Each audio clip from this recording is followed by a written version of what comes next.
America దేశంలో New York రాష్ట్రంలో New York నగరంలో నగర మేయర్గా జోహ్రాన్ మమ్దాని గెలవటానికి కారణాలు తెలుసుకుందాం.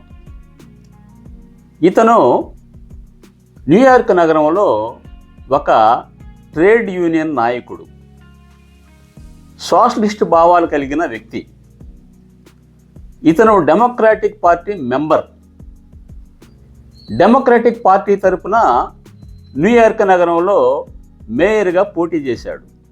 1975 నుండి న్యూయార్క్ రాష్ట్రంలో డెమోక్రాటిక్ పార్టీకి మంచి మద్దతు ఉంది.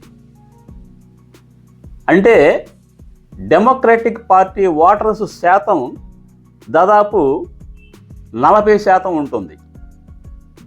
అంటే డెమోక్రాటిక్ పార్టీకి ఇది పెట్టని కోట లేక కంచు కోట అంటారు.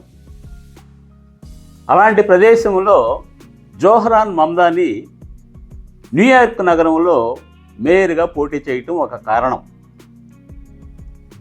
ఇక రెండవది ఏమిటంటే, ఇతను సోషలిస్ట్ భావాలు కలిగిన వ్యక్తి కాబట్టి తాను ప్రజలకు కొన్ని ఫ్రీబీస్ అంటే ఉచిత హామీలు ఇచ్చాడు.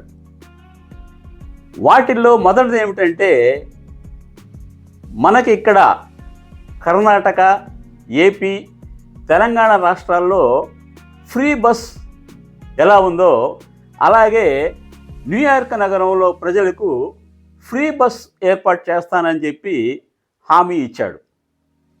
కాబట్టి ప్రజలందరూ కూడా ఈ ఉచిత బస్ సర్వీసు ఉపయోగించుకోవచ్చు అనే ఉద్దేశంతో ఎక్కువగా ఓట్లు వేశారు.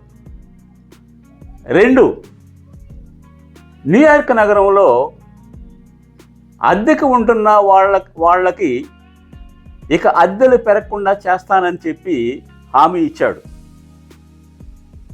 ఇక మూడవది ఏమిటంటే, న్యూయార్క్ నగరంలో స్కూల్కి వెళ్ళే చిన్నపిల్లలకు ఉచితాలు ఎక్కువగా ఇస్తానని హామీ ఇచ్చాడు. మనకి ఇక్కడ అంగన్వాడీ కేంద్రాలు ఉన్నట్టుగా. ఈ 3 కారణాల వలన ప్రజలు సేఫ్గా ఉండవచ్చు, ఖర్చు లేని జీవితాలు జీవించవచ్చు అనే ఉద్దేశంతో భారీగా జోహ్రాన్ మమ్దానికి ఓట్లు వేయటం జరిగింది. అయితే ఇవన్నీ ఎలా చేస్తానని చెప్తున్నాడంటే,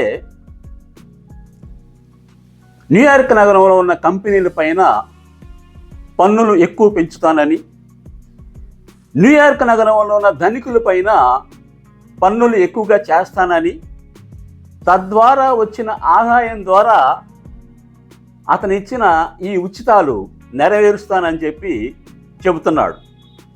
కానీ పరిశీలకులు ఏమంటున్నారంటే, ఈ విధంగా పన్నులు ఎక్కువ వసూలు చేసి ఈ ఉచితాలు ఇవ్వటం అనేది చాలా కష్టమైన పని అని చెప్తున్నారు. ఇక డొనాల్డ్ ట్రంప్, రిపబ్లికన్ పార్టీకి చెందిన డొనాల్డ్ ట్రంప్ అధ్యక్షుడు, అమెరికా అధ్యక్షుడు ఏమంటున్నాడంటే, న్యూయార్క్కి న్యాయబద్ధంగా ఎన్ని నిధులు ఇవ్వాలో ఆ నిధులే ఇస్తాను, అంతకు మించి ఎక్కువగా ఇవ్వనని చెప్పి డొనాల్డ్ ట్రంప్ చెప్తున్నాడు. పైగా ఈ జోహ్రాన్ మమ్దాని ఒక కమ్యూనిస్ట్ పిచ్చివాడని చెప్పి డొనాల్డ్ ట్రంప్ ప్రచారం చేశాడు, ప్రకటించాడు. కాబట్టి ఈ న్యూయార్క్ నగరంలో జోహ్రాన్ మమ్దాని తానిచ్చిన ఉచితాలు నెరవేర్చడంలో ఎంతవరకు విజయం సాధిస్తాడో వేచి చూడాలని అందరూ అంటున్నారు.